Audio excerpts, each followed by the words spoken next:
İlk gün sabahında ikinci depremden önce arkadaşlarımız yetiştiler. Yani civarda, yakında olanlar. Yani halen de alandayız.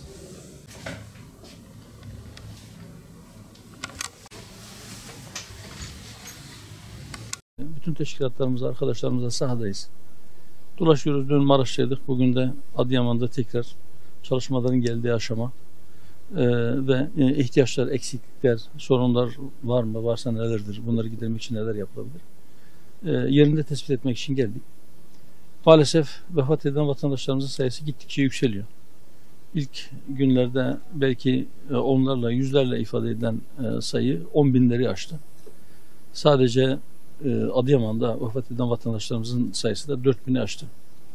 Ve bu rakamın daha da artması endişesi var maalesef. Enkaz altından halen cesetler çıkıyor. Bugün yaklaşık 150 civarında vatandaşımız enkaz altından çıkarıldı. Cesetleri çıkarıldı. Ama sevindirici haberler de var. Mucize kabiliğinden halen daha canlılar çıkıyor. Şu anda da sesleri tespit edilen, canlı olarak ulaşılmayı bekleyen vatandaşlarımız var. Onların haberleri geliyor. Bunlar da işin sevindirici tarafı. Rabbim enkaz altında olup da halen canlı olan bütün vatandaşlarımızı sağ salim kurtarabilmeyi nasip eylesin inşallah. Ekipler çalışıyorlar. Gittiğimiz yerlerde bir de bu işi koordine eden sayın bakanlarla da görüştük. Ekiplerimizin sahadaki arkadaşlarımızın sahadaki çalışmalarıyla ilgili hem bilgi verdik hem de onların yaptığı çalışmalarla ilgili kendilerinden bilgi aldık. Koordinasyon olması halinde bu yardımda çok daha iyi bir şekilde yapılacak inşallah. Hemen her tarafta tespit edilen şöyle bir husus var. Çok şükür Türkiye'nin her tarafından milletimiz belki kendi dişinden tırnağından arttırdığını, hatta belki kendisine ihtiyaç duyduğu malzemeyi, gıdayı, giysiyi buraya gönderiyor. Fakat burada görüşümüz hem sivil toplum yetkilileri hem de resmi makamlar artık yardım göndermeyin. Çünkü o yardımlar heba oluyor diyorlar. Şunu unutmamak lazım. Bu özellikle mesela Adıyaman'da çok sayıda bina yıkılmış ve içine girilemeyecek durumda olan ağır ve orta hasarlı olan bina sayısı da çok fazla. Bunlar binlerle ifade ediliyor. Bu şu demektir.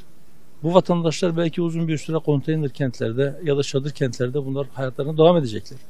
Belki bunların önemli bir kısmı kendi işlerine gidemeyecekler. O yıkılan binaların altında dükkanı olan esnaf iş yerini açamayacak.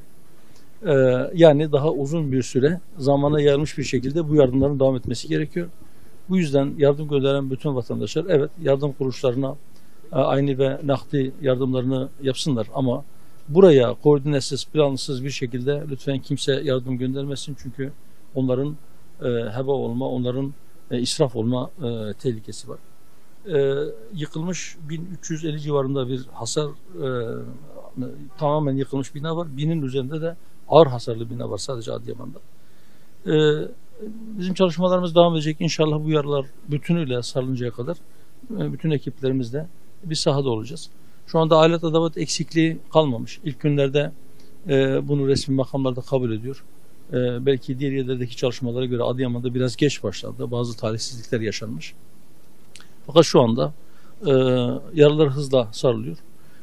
Su ve elektrikle ilgili ciddi sıkıntılar var. Bazı mahallelere verilmeye başlandı. İnşallah bunlar her gün biraz daha artacak. Vatandaşların yoğun olarak talep ettiği bir şey vardı. Tuvaletle ilgili bir sıkıntı yaşıyorlardı.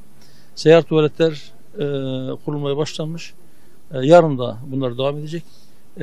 Birkaç cami açılmış. Camilere de su da verilmiş. İnşallah tespit ettikleri sağlam olan camilere tuvaletlerini temizlemek, doluşan kumları temizlemek, tıkanıklıkları açmak ve depolarını su doldurmak suretiyle onlar da vatandaşların kullanımına açılacak. Yaralar yavaş yavaş sarılıyor. İnşallah bu yaraları mümkün olan en kısa zamanda hep birlikte milletçe el ele vererek saracağız. Rabbim bir daha böyle felaketler yaşatmasın, böyle acılar yaşatmasın. Ben bu vesileyle tekrar bu peş peşe gelen iki çok şiddetli depremde hayatını kaybeden bütün vatandaşlarımıza Allah'tan rahmet diliyorum. Allah-u Teala onlara şehitlik mertebesi ihsan eylesin inşallah. Geride kalanlara sabır diliyorum. Yiten malları da inşallah onlar için bir sadaka hükmüne geçer. Fakat mutlaka bu yaralar sağladıktan sonra bu binaların neden bu kadar kolay yıkıldığı sorusunu sormak ve bunun en doğru cevabını bulmak, bunun sorunlarını tespit etmek ve onlara hak edici cezayı vermek gerekiyor. Allah razı olsun.